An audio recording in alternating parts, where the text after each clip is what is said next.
Welcome to ABA on Tap, where our goal is to find the best recipe to brew the smoothest, coldest, and best tasting ABA around. I'm Dan Lowry with Mike Rubio, and join us on our journey as we look back into the ingredients to form the best concoction of ABA on tap. In this podcast, we will talk about the history of the ABA brew, how much to consume to achieve the optimum buzz while not getting too drunk, and the recommended pairings to bring to the table. So without further ado, sit back, relax, and always analyze responsibly.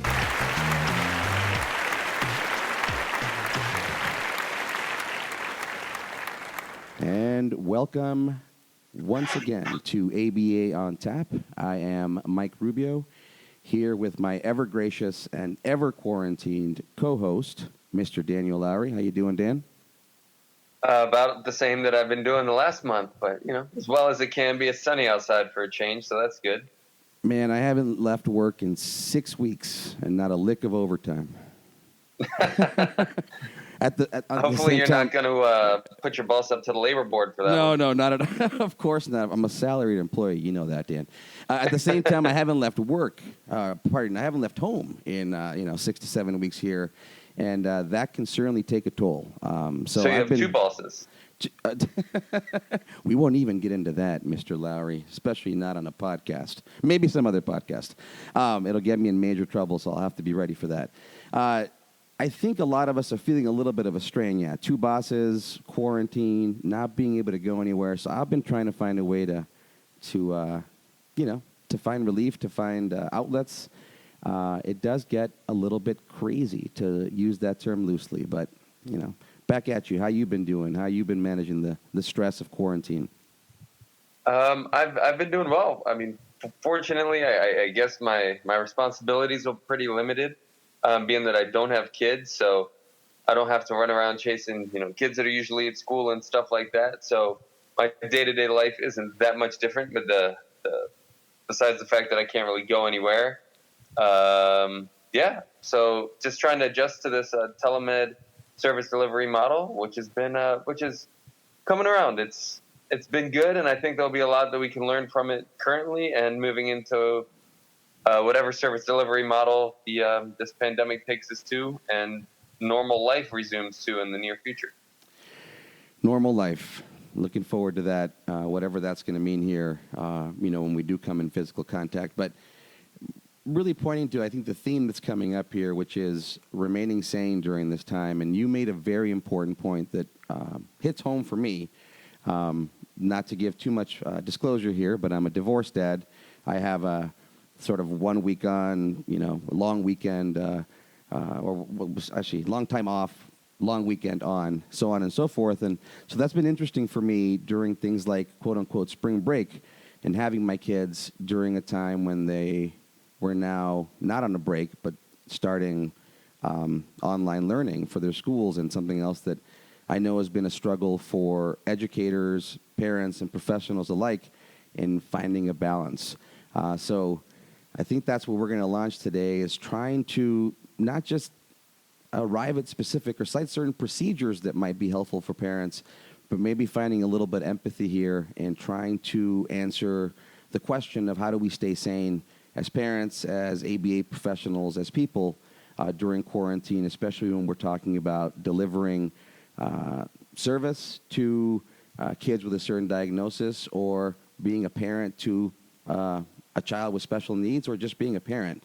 There's a lot to balance there, especially in this day and age. Absolutely, yeah. I think parents have gone from just being parents to being parents, providers, educators. They've got all of the ticks that they have to check off there. From my personal experience, what I've been seeing is the first about week of telemed. So we went under stay at home around March 16th. So that first week and a half, I think people were just so confused, and so just trying to figure out what to do. They were definitely stressed, but they were in more like, okay, what does this mean? Like, just figuring it out mode.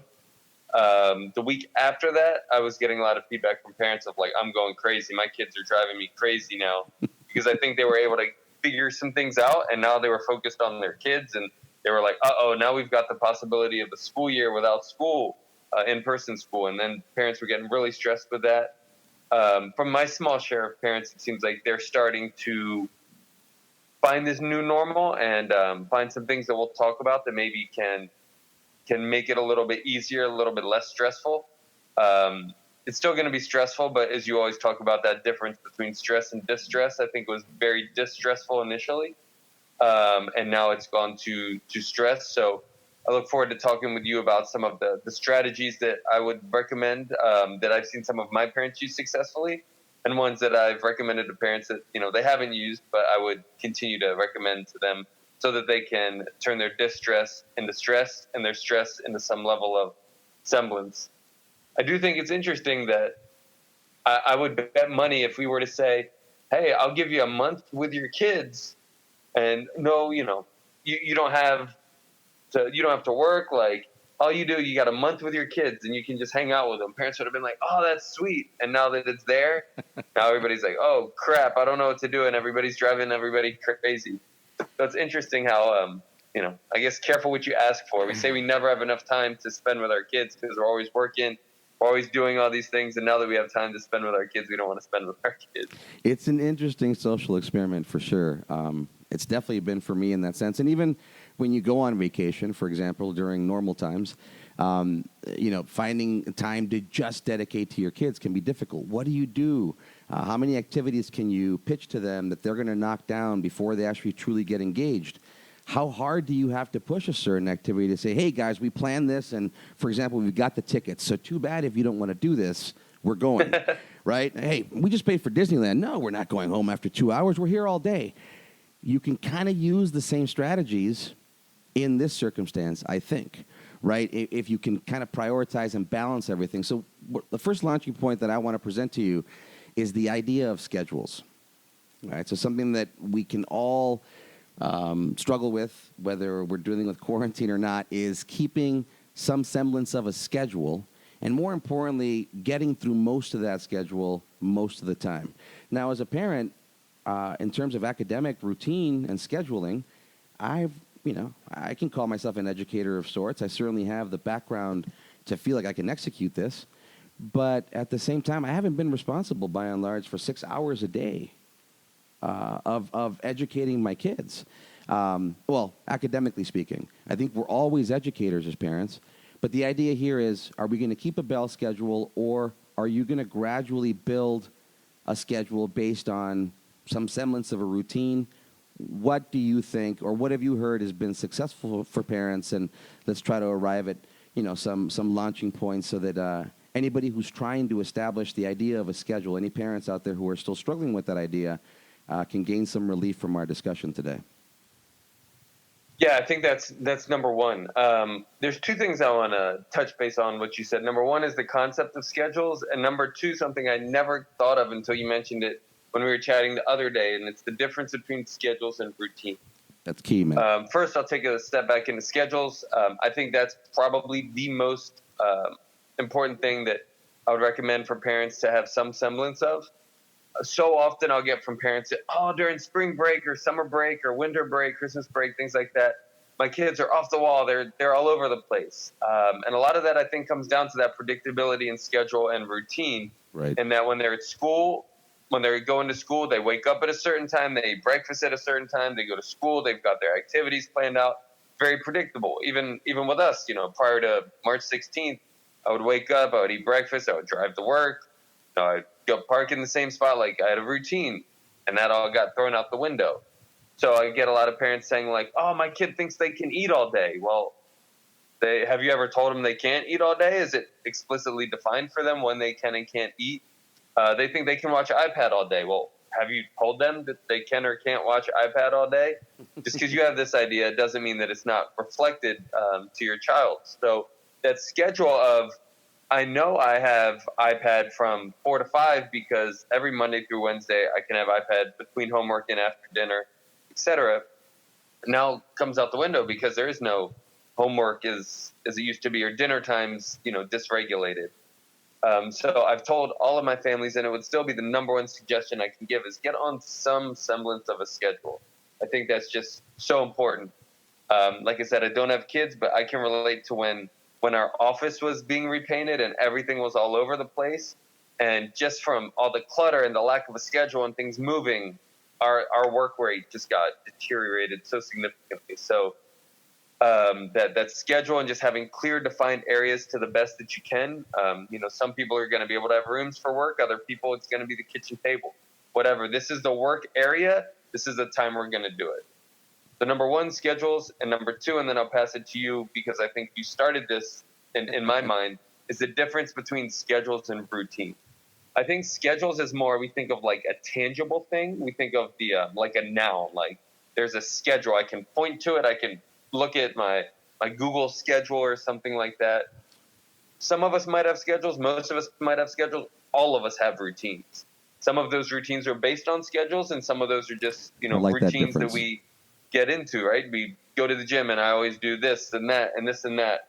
I never necessarily even thought about it. It's just, my subconscious routine, which is a schedule.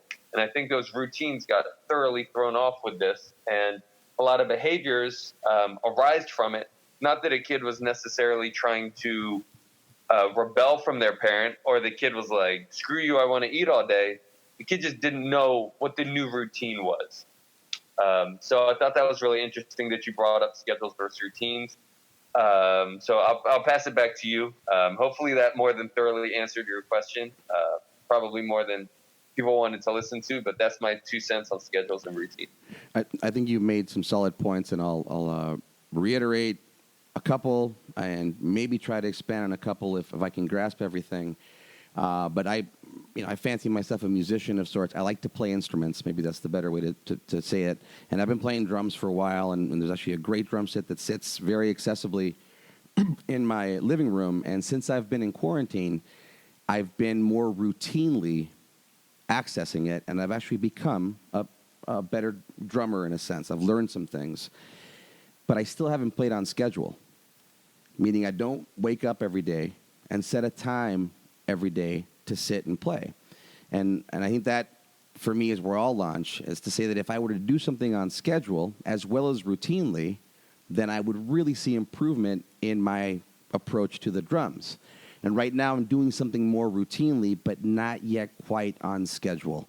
And I would want parents to sort of take this example and run with it, meaning that right now, and you're absolutely right in your time frame, I know the first 2 weeks, it probably wasn't until early April, and I think I used to joke with you on our messages and say, I think I might avoid the ulcer. I think I might actually avoid the ulcer today because I got a grip on something in terms of our telemed and the way I was approaching the services, trying to redefine them, trying to figure out how to actually give adequate and suitable service to clients. So I can understand as a parent and as a professional that it's taken some ramp-up time. But I do think that, that said, really quickly, there is hope on the horizon, and more than that. Now I know that because I've done some things routinely with some clients, as well as on a schedule, thank goodness to the fact that we're a service that has an appointment scheduled, I feel successful, and I think that a lot of my clients hopefully would say the same at this point.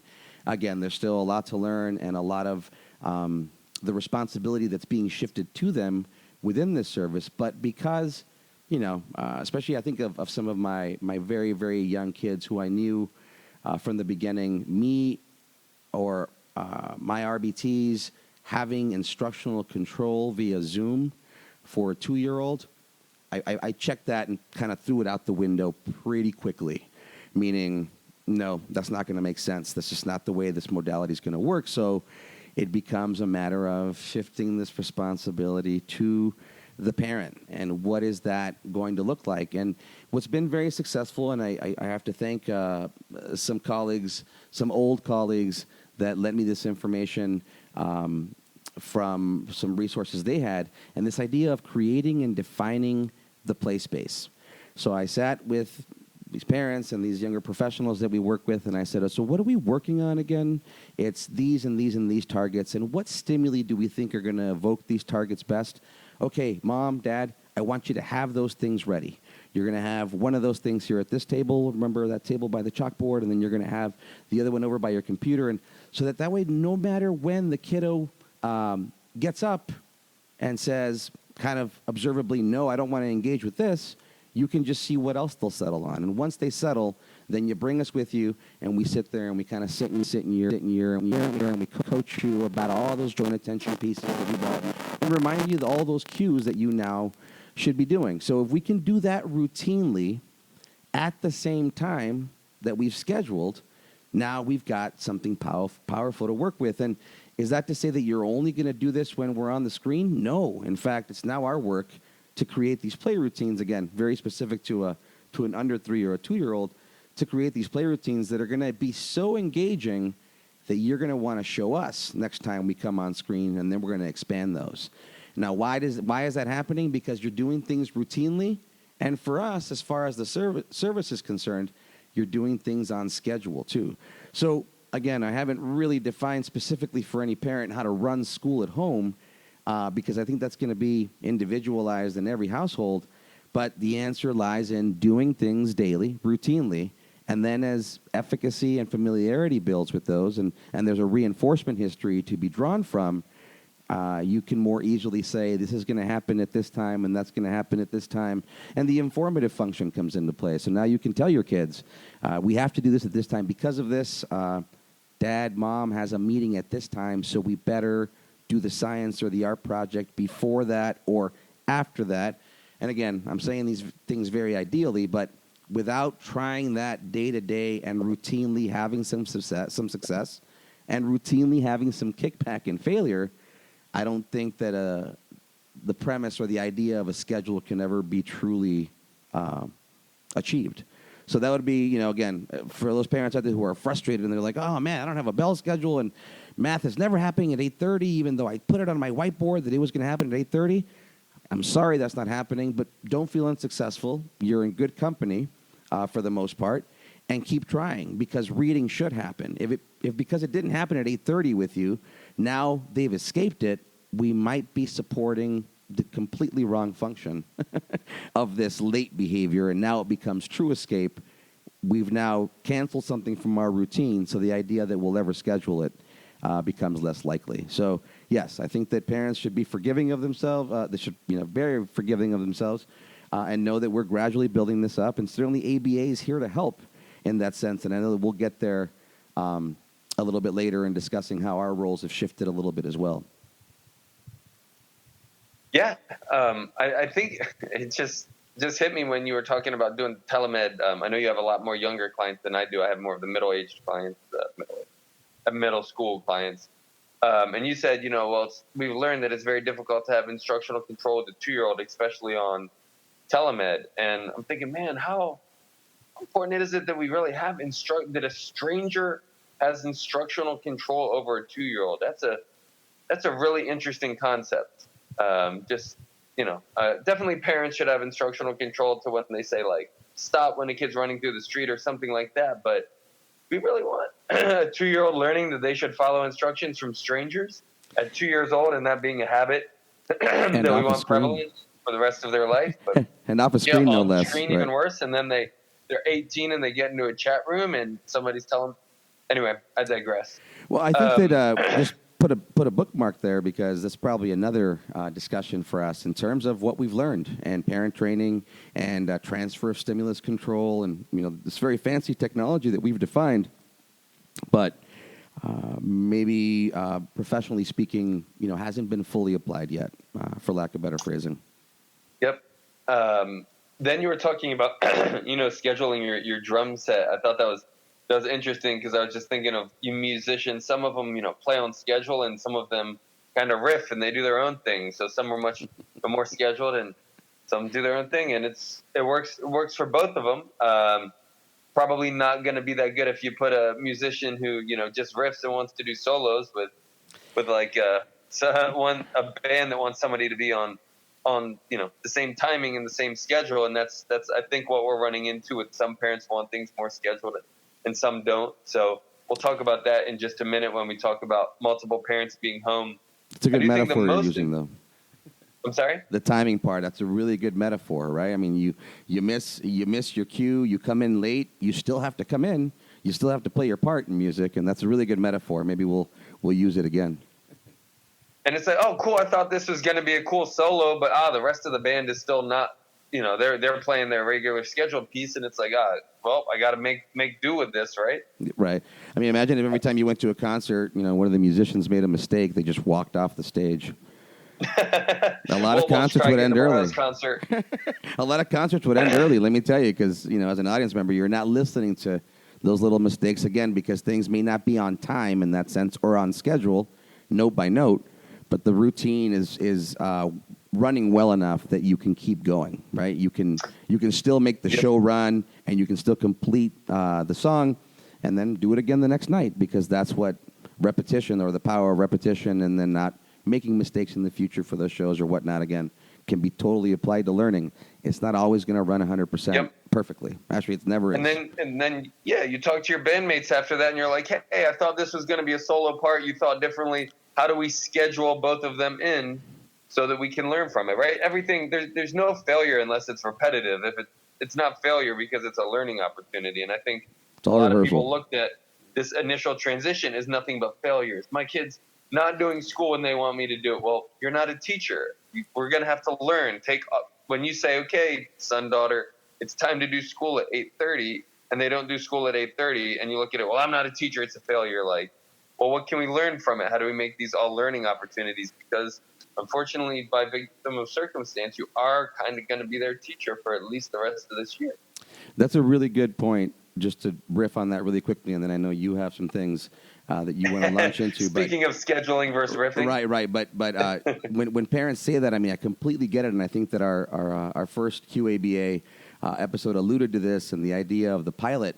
But I think you're right. I would tell parents, you are a teacher. You are an educator, just not in the academic school sense.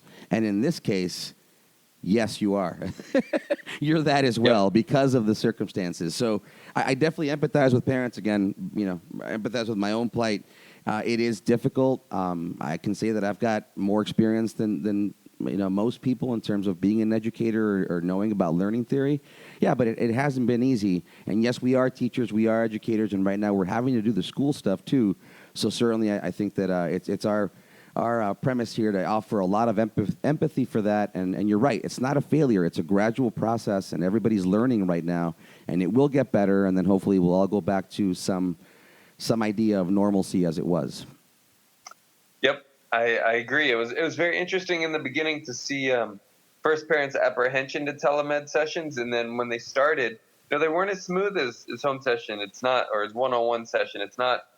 We're not there to prompt kids, which begs the question: are we over prompting? Are we finding that out now? Probably. Things aren't going to be as smooth. We don't have the motivators, the tangible motivators there. I can't have a kid work for M&Ms in my hand. The parents got to deliver that, or the iPad, or I have to turn myself into a motivator. And initially it was kind of, it left something to be desired. We were all learning, and some parents, were a little frustrated. Most that stuck through it are in a better time now. And I think that's even metaphorically what we're trying to talk about, whole picture here with ABA in general. If we would have just stuck in this telemed model of, no, we're going to sit and we're going to do flashcards and your parent's going to prompt you through it, kind of like Lovas and ABA, I think we'd be trying to stick a square peg to a round hole. So it was on us to try to modify and say, okay, well, if I can't find tangible reinforcers to get them motivated, number one, what tangible reinforcers can I find?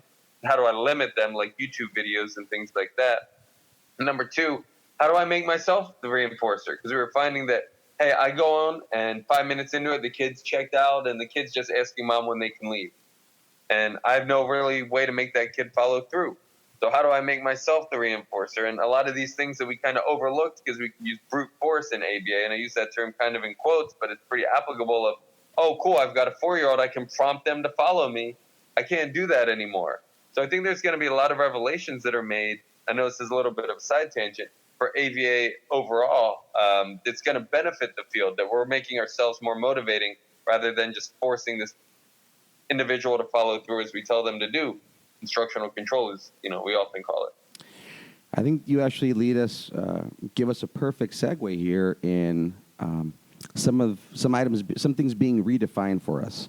And what you sort of alluded to is the idea that, and I think we can riff on this for a little bit, certainly escape as a function, or more aptly negative reinforcement for parents in that sense, is maybe being redefined here. And what I mean by that is because there is no school, and as a parent, I've had to be with my kids, 24/7 in a sense. There's no escape for me. I have to decide whenever I abandon a plight or a demand, I can very clearly see, what habit am I establishing here that I'm not going to be happy with in the future? Which means there's no escape for me. I have to deal with it. And, very empathetically, what I would lend to parents there is to say, you kind of have all day is the other side here. Meaning that if you needed to take most of the day just to make sure that math got started, you kind of have the luxury to do that. Now, behaviorally, I wouldn't necessarily recommend you do it that way, but you kind of have all day to make sure that what you say gets done however possible. You implementing some sort of chaining procedure, for those parents who have difficulty with their kids in general, and I have to sit next to them the entire time. You have the luxury to do that right now. And then let them do the very last piece of that task, and then tomorrow they do the last two pieces, and we call that backward chaining. And again, very nicely done in the lab, and I'm not lending this facetiously by any means. I'm saying that's how systematic we can be, and we have the luxury and the time, in a sense, to be. And, I'm also working from home, so I understand that going back to the idea of schedules, you have to be mindful of front-loading, putting your time in, and then giving yourself time to work. And, if you've got a partner, wife, husband, how do you schedule that so that you're separating those roles and you're helping each other out? I've read about some families or neighbors when they can feel safe enough actually sharing that. So kids are going over to one house so that one household and a set of parents can work for a couple hours, and then the kids trade households. It's pretty smart. So again, schedules and routines, everybody's redefining this.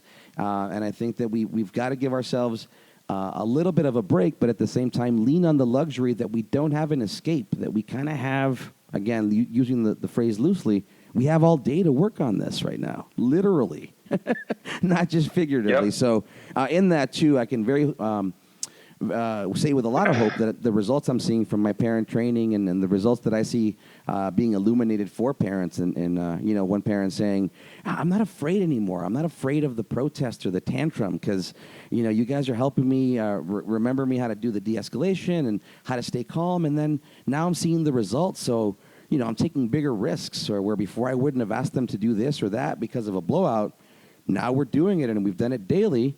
And guess what? Now this kiddo's putting on their shoes, or, things that might sound minimal to a lot of parents, but for those parents that are dealing with, some level of impaction with ASD, for example, making sure that a kiddo's wearing certain kind of clothes during certain weather or whatnot can be a very, very tedious task.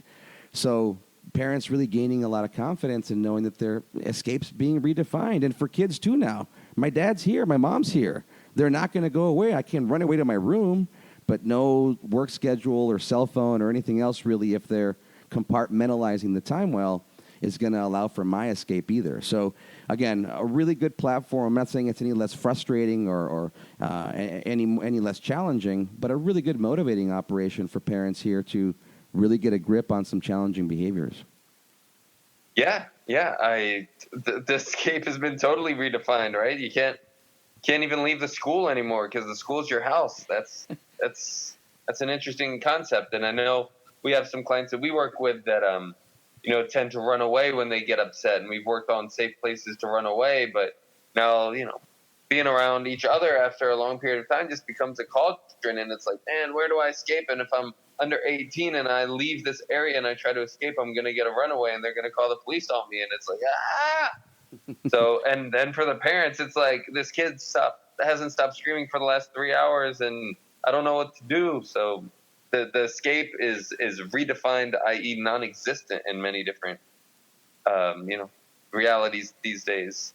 One thing you did say that I thought was interesting, and I do want to highlight, I'll pass it right back to you, is, you were saying in terms of like doing the homework and things like that. I think this quarantine also brings a unique dynamic in that there isn't like that much of a time sensitive like necessity to get stuff done, because I'm home tomorrow and I'm home the next day, and weekends are basically like work weeks.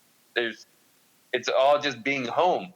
So if I don't get my work done today, I'll get it done tomorrow, or I'll get it done the next day and the next day. And I find that bleeds in, and all of a sudden you've got 2 weeks of stuff that you've just procrastinated.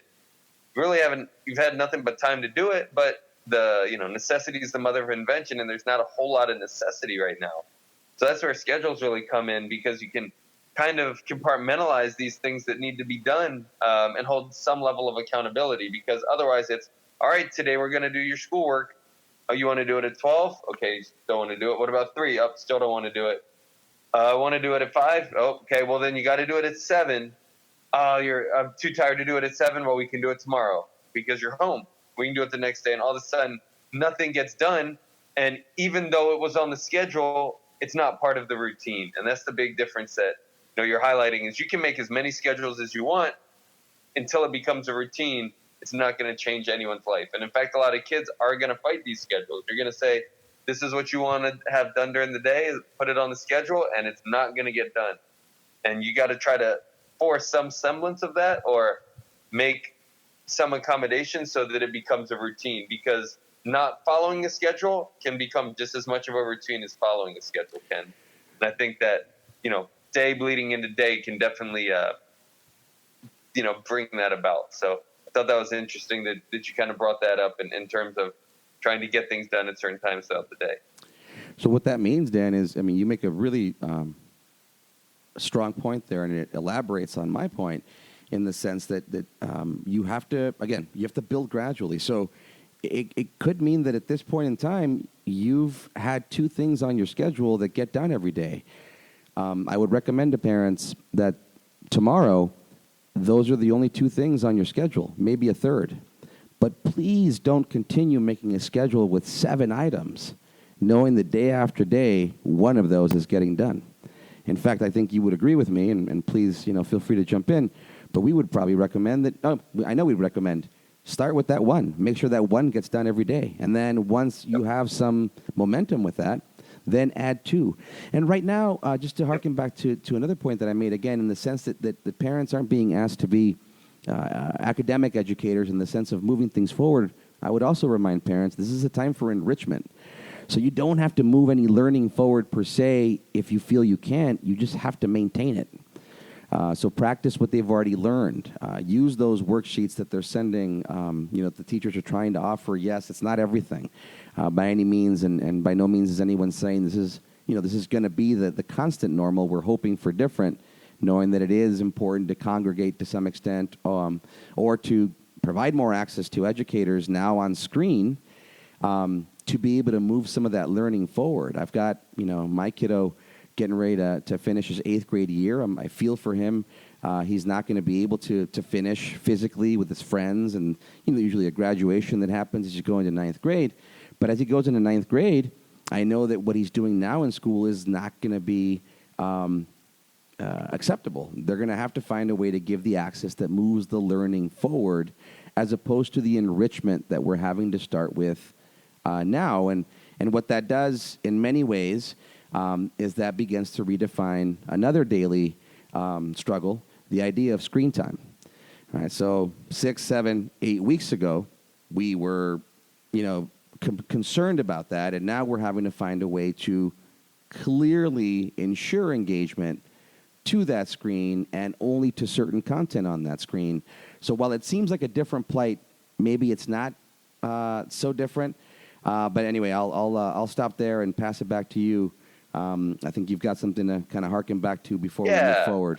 Just before we get into screen time, because I think there's a plethora of things you can talk about there. You said move learning forward, or that parents don't need to focus too much on that. I couldn't agree more, and this is a great time to make learning more functional. So maybe your kid's not going to sit and do worksheets, but maybe you can go in the garage and figure out how to teach them physics as Perfect. you're working on a car. I don't know. There's all sorts of projects. You can make an art project. You can work with your kid. You can watch your kid play video games. Imagine that, and teach them through their video games, and then go online and learn about if they, I don't know, they play Call of Duty. Learn about, if you're okay with guns, learn about guns or war or whatever. Yeah. If you're not okay with that, do Minecraft and learn about programming.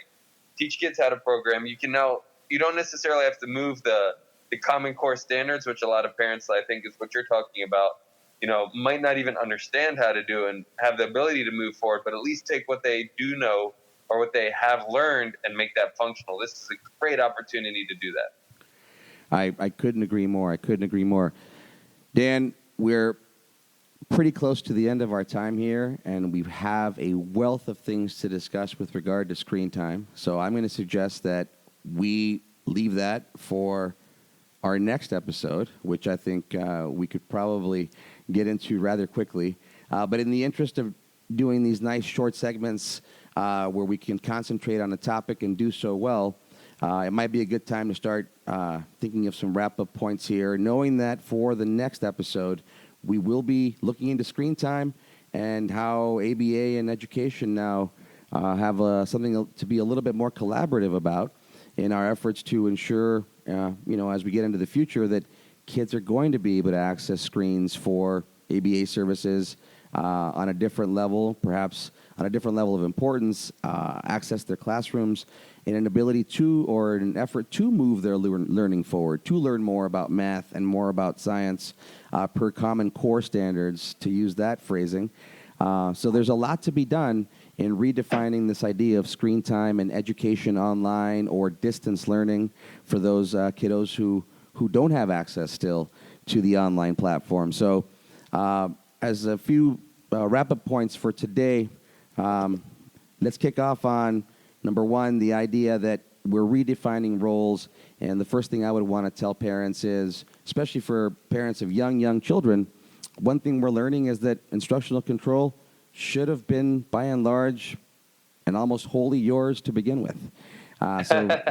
So for ABA, us learning and that, child-led. Yeah, this child-led, child-directed, play-based, where we gradually define this learning time and demonstrate things for you and give you resources and teach you how to be child-directed and play-based. And yes, demonstrate and become part of the play and the interaction and the parallel play. But from a 2-year-old, under 3-year-old perspective, instructional control should have stayed with the parent. And quarantine has taught us that. So I would congratulate us on learning that and encourage parents more and more of children of any age that they encourage their ABA providers to work with them in that manner because it really seems to be giving good results, at least per my initial estimation. Yeah, I agree. And I don't really have that much more to add. I agree with you on the instructional control. The difference, again, just stressing the difference between schedule and routine. If a schedule is becoming too stressful, then, like you said, Mike, parse it back.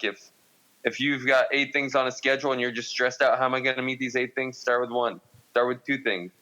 Start with literally all right, homework. If that's the big contention point, that's on the schedule, and get through that, and then everything will be easier, and then that'll become routine. Because we all have routines. It's just, is it the routine we want or the routine we don't want? We talked about the informative function, being as proactive as we can. I think there's a lot of reactivity because there's a lot of unknown. I didn't know my kid, and I hear this from parents, hypothetically, me, I didn't know my kid was going to want a snack all day. So initially we're reactive. And now I know that for the last 3 days, my kid keeps coming to me every 3 hours asking if they can have chips or cookies or something. Now I need to be proactive. And that's where that informative function comes in, like you were talking about. So constantly planning, rewriting that script and planning instead of being reactive is going to, I think, alleviate a lot of stress.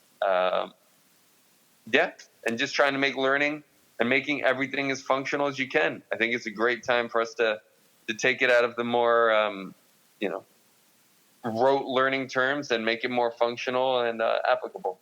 I think that's a really good closing point right there for parents to relieve some of that stress. Is we said there's no escaping this for the time being, and in that sense, knowing what our roles are, and knowing that hopefully in those families where you've got access to two parents who are there, or more than, multi-generational families where there's many people who are quarantining together, drawing from those life experiences. What can anybody teach the school-age child, whether it's cooking, working in the garage, working on the car, learning about postponing bills and what that's going to look like in terms of the math and the balance, 2-3 months from now. I think that's a really good closing point to encourage parents that there's much more to teach, much more to learn. We're all in this together. There's no escape in that sense. But there is, light in the horizon, and I think that, at least for us, we're seeing positive results for parents. So we continue to encourage families, parents to access the services, access the resources.